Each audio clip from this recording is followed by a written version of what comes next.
শরীরের অত্যন্ত প্রয়োজনীয় একটি মিনারেলস হলো পটাশিয়াম। আর শরীরে যদি পটাশিয়ামের ঘাটতি ঘটে তাহলে বেশ কিছু লক্ষণ আমাদের শরীরে আসতে পারে। আজ এই ভিডিওতে আপনাদের সঙ্গে শেয়ার করব এমন গুরুত্বপূর্ণ কয়েকটি উপসর্গ যেগুলো দেখেই বুঝতে পারবেন আপনার শরীরে পটাশিয়ামের ঘাটতি রয়েছে। আর দ্রুত পটাশিয়ামের ঘাটতি পূরণ না করলে শরীর স্বাস্থ্যের অবনতি তো হবেই, পাশাপাশি জীবন সংকটও চলে আসতে পারে। তাই ভিডিওটি ইনফরমেটিভ হতে চলেছে, ভিডিওটি শেষ পর্যন্ত আপনারা অবশ্যই দেখবেন। নমস্কার বন্ধুরা, আমি ডক্টর সুব্রত আর আপনারা দেখছেন আপনাদেরই প্রিয় চ্যানেল সুব্রত হেলথ। চ্যানেলে নতুন হলে চ্যানেলটি অবশ্যই সাবস্ক্রাইব করে দেবেন, পাশে থাকা বেল বাটনটি প্রেস করবেন। ভিডিও ভালো লাগলে বন্ধুদের সঙ্গে শেয়ার করবেন এবং কোনো প্রশ্ন থাকলে অবশ্যই কমেন্টস বক্সে লিখে জানাবেন। প্রথমে আমরা জেনে নেব আমাদের শরীরে কতটা পটাশিয়ামের প্রয়োজন হয়, অর্থাৎ দৈনিক চাহিদা কত। প্রথমে আসবো মহিলাদের জন্য। 14 থেকে 18 বছর মহিলাদের প্রত্যেক দিন 2300 মিলিগ্রাম পটাশিয়ামের প্রয়োজন হয় এবং 19 ঊর্ধ্ব মহিলাদের জন্য 2600 মিলিগ্রাম পটাশিয়ামের প্রয়োজন হয়। প্রেগনেন্ট এবং ল্যাকটেটিং মাদারদের জন্য 2500 থেকে 2900 মিলিগ্রাম পটাশিয়ামের প্রয়োজন হয় প্রত্যেক দিন আমাদের শরীরে। আসবো পুরুষদের ক্ষেত্রে। 14 থেকে 18 বছর বয়স্ক পুরুষদের 3000 মিলিগ্রাম পটাশিয়ামের প্রয়োজন হয়। 19 বছর বয়সের বেশি পুরুষদের 3400 মিলিগ্রাম পটাশিয়ামের প্রয়োজন হয়। তাই বুঝতে পারছেন, যদি প্রত্যেক দিন পটাশিয়ামের চাহিদার থেকে যদি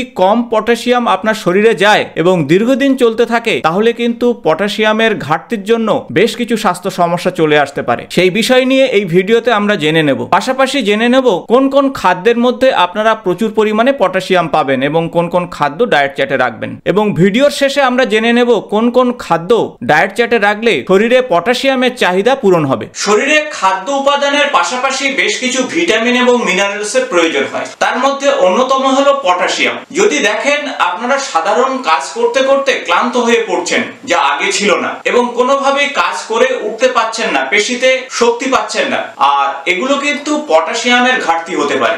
এমনকি যদি লক্ষ্য করেন আপনার মাসেল ক্র্যাম্প হচ্ছে, অর্থাৎ খেঁচে ধরছে, কষ্ট পাচ্ছেন তার জন্য, এবং মাসেলে কোথাও ফুলে যাচ্ছে, এবং এই সমস্যা যদি দীর্ঘক্ষণ ধরে হয় তাহলে বুঝবেন আপনার শরীরে পটাশিয়ামের ঘাটতি ঘটতে পারে। সাধারণত দেখা যায় সিভিয়ার হাইপোক্যালেমিয়াতে এই ধরনের লক্ষণগুলো দেখা যায়। হঠাৎ যদি দেখা যায় ডাইজেস্টিভ প্রবলেম হচ্ছে, ঠিকভাবে হজম হচ্ছে না, গ্যাস অম্বল হচ্ছে, তাহলে কিন্তু পটাশিয়ামের ঘাটতি ঘটতে পারে।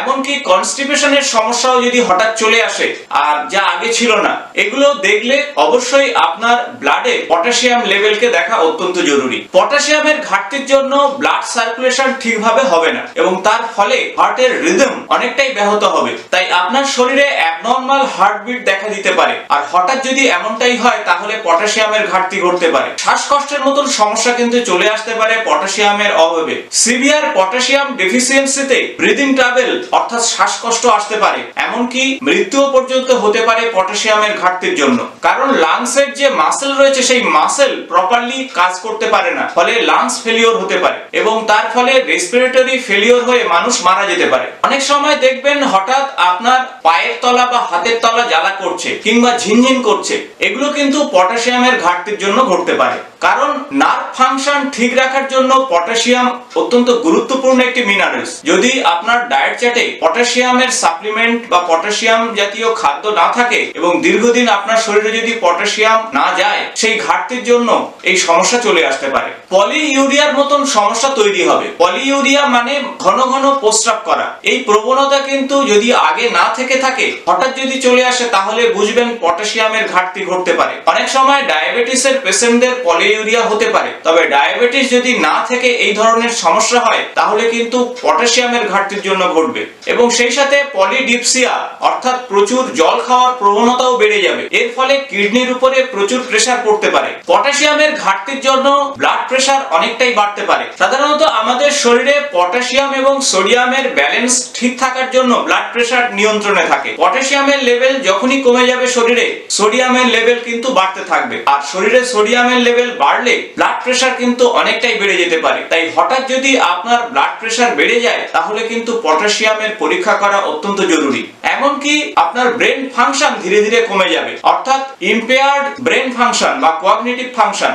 আপনি কোনো কাজ করতে গিয়ে ঠিকভাবে করতে পারবেন না, মনোসংযোগ করতে পারবেন না, যখন যে কাজটি করা উচিত তা মনে থাকবে না, এমনকি কনসেন্ট্রেশনের অভাব ঘটবে মানসিক একটা ক্লান্তি চলে আসতে পারে। তাই এই রকমের যদি লক্ষণ আপনি দেখতে পান আপনার শরীরে, তাহলে অবশ্যই আপনার ফিজিশিয়ানের সঙ্গে পরামর্শ করুন এবং পটাশিয়াম লেভেলের পরীক্ষা করুন, এবং পটাশিয়াম লেভেল যদি কমে যায় দ্রুত চিকিৎসকের সঙ্গে পরামর্শ করে পটাশিয়ামের লেভেলকে ঠিক করুন। তা না হলে শারীরিক সমস্যা তো তৈরি হবে, পাশাপাশি জীবন সংশয় পর্যন্ত হতে পারে। প্রথমে বলবো যে ডায়েট চার্টে অবশ্যই ড্রাই ফ্রুট রাখুন, অর্থাৎ আমন্ড, ওয়ালনাট, খেজুর, কিশমিশ এই ধরনের খাদ্যের মধ্যে প্রচুর পরিমাণে পটাশিয়াম পাবেন। তাই প্রত্যেকদিন ডায়েট চার্টে অন্তত 50 থেকে 60 গ্রাম এই ড্রাই ফ্রুট রাখলে আপনার শরীরে পটাশিয়ামের চাহিদা অনেকটাই পূরণ হবে। বিন এবং শিম জাতীয় বীজ ডায়েট চার্টে রাখুন। বিন এবং শিম জাতীয় বীজের মধ্যে প্রচুর পরিমাণে পটাশিয়াম রয়েছে, তাই এই ধরনের বীজ ডাল হিসাবে খান। তাছাড়া যে কোনো খাদ্যের সঙ্গে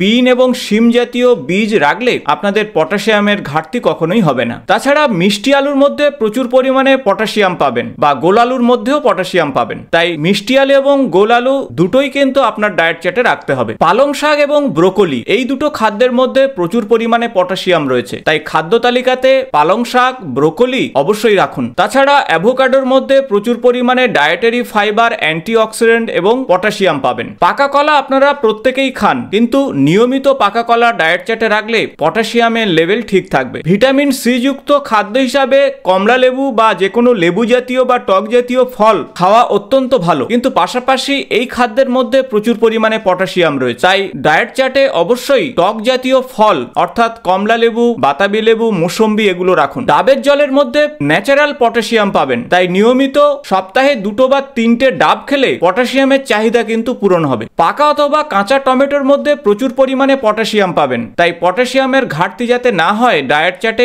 পাকা অথবা কাঁচা টমেটো রাখুন। টক দই অবশ্যই ডায়েট চার্টে রাখতে ভুলবেন না। টক দইয়ে যেমন আমাদের শরীরের প্রয়োজনীয় খাদ্য উপাদান রয়েছে, অর্থাৎ প্রোটিন পাবেন এবং উপকারী ব্যাকটেরিয়া পাবেন, সেই সাথে আমাদের শরীরের প্রয়োজনীয় পটাশিয়ামও পাবেন এখান থেকে। তাই টক দই খেতে আপনারা ভুলবেন না। তাছাড়া ডেয়ারি প্রোডাক্ট বা দুগ্ধজাত খাদ্য অবশ্যই ডায়েট চার্টে রাখতে পারেন। সেক্ষেত্রে দুধ, পনির, চিজ এগুলোর মধ্যে পটাশিয়াম পাবেন। যারা মাংস খাচ্ছেন অর্থাৎ চিকেনের মধ্যেও কিন্তু পটাশিয়াম পাবেন, এবং মাছের মধ্যেও আপনারা পটাশিয়াম পাবেন। সামুদ্রিক মাছ অবশ্যই ডায়েট চার্টে রাখুন। টুনা, হ্যারিং, সার্ডেন কিংবা যে কোনো সামুদ্রিক মাছ ডায়েট চার্টে রাখলে পটাশিয়ামের চাহিদা অতি সহজেই পূরণ হবে। আশা করব ভিডিওটি ইনফরমেটিভ হয়েছে। ভালো লাগলে বন্ধুদের সঙ্গে অবশ্যই শেয়ার করবেন। নতুন কোনো স্বাস্থ্য সংক্রান্ত ভিডিওতে আপনাদের সঙ্গে দেখা হবে। আজ এই পর্যন্ত, নমস্কার।